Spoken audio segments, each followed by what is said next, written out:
Assalamualaikum warahmatullahi wabarakatuh.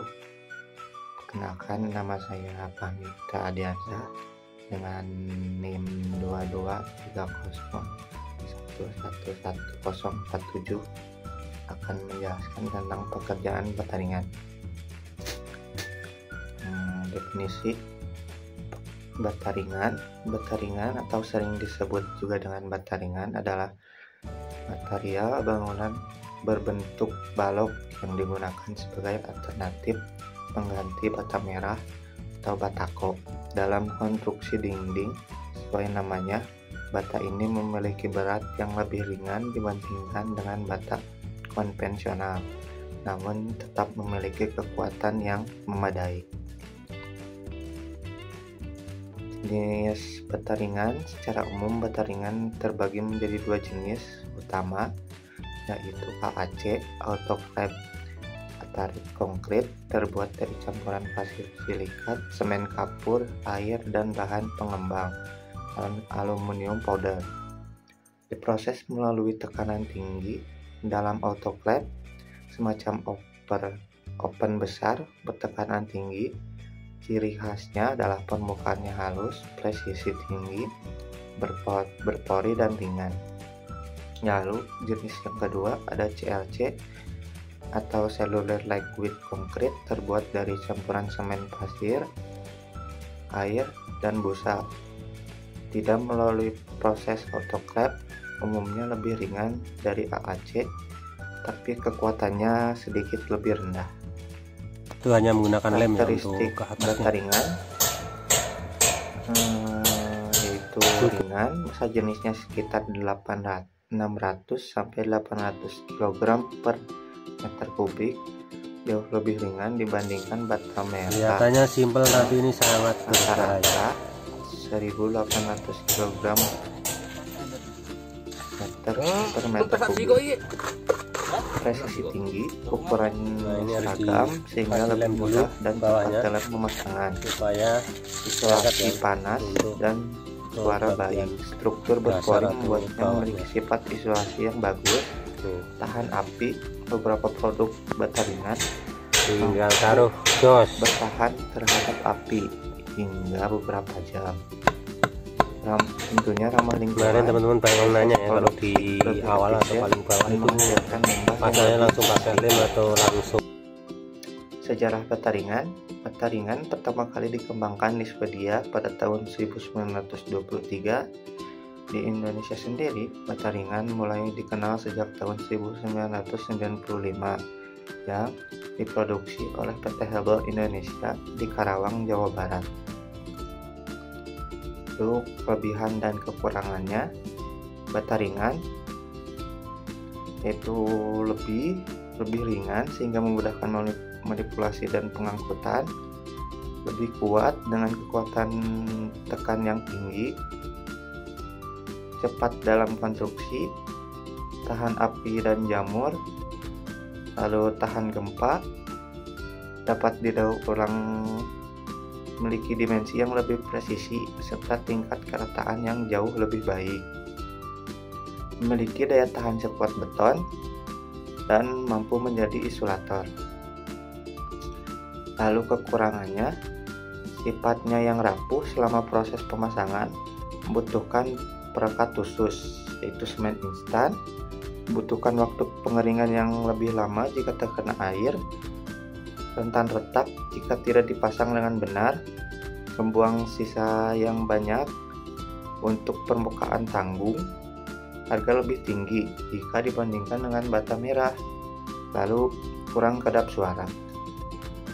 Lalu untuk persiapan alat-alat dan bahannya, untuk pekerjaan pasangan bata, itu alatnya water pass atau laser level, trowel, skop, semen khusus pemasangan bata ringan, lalu palu karet, gergaji bataringan, benang ukur dan penggaris siku, ember, dan cetok. Untuk bahannya, bataringan AAC atau CLC, perekat khusus bataringan yang disebut mortar atau klem khusus, lalu air bersih, semen dan pasir untuk acian dan plester. Untuk langkah pertama, menyiapkan pondasi dan permukaan. Pastikan pondasi atau slope sudah rata, kering, dan kuat. Bersihkan dari debu dan kotoran. Ukur dan tandai posisi dinding dengan benang atau kapur tukang. Jadi kita tarik dulu nih, kita pakai selang air. Lalu 3, jadi pemasangan lapisan pertama. Gunakan mortar yang lebih tebal, sekiranya 1-2 cm pada lapisan pertama untuk mengatasi ketidakrataan slope. Pastikan bata pertama rata dan lurus dengan menggunakan waterpass atau laser. Ini penting karena baris pertama akan menentukan kerataan seluruh dinding.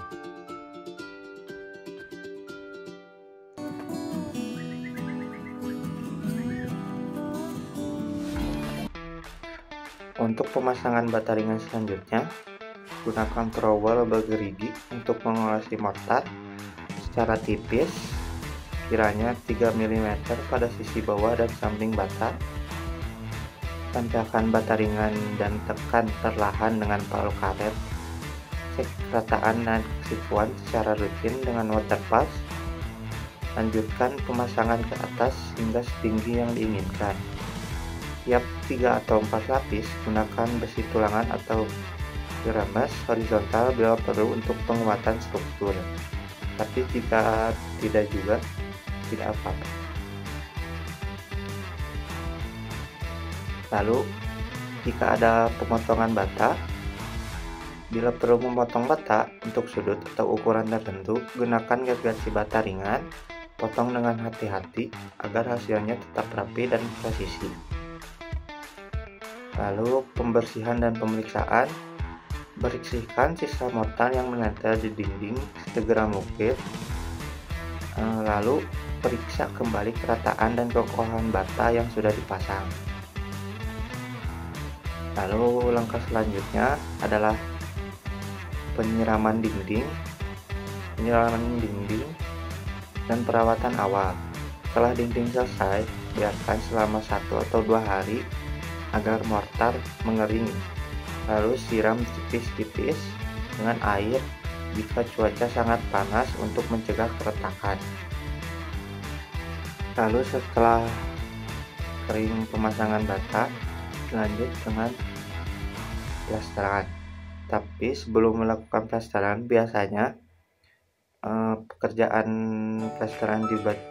bata ringan lebih sering dilakukan pengemprotan terlebih dahulu, yaitu menyiramkan air dengan campuran semen dan pasir yang cair agar selama proses plesteran tidak mudah lepas dan baik.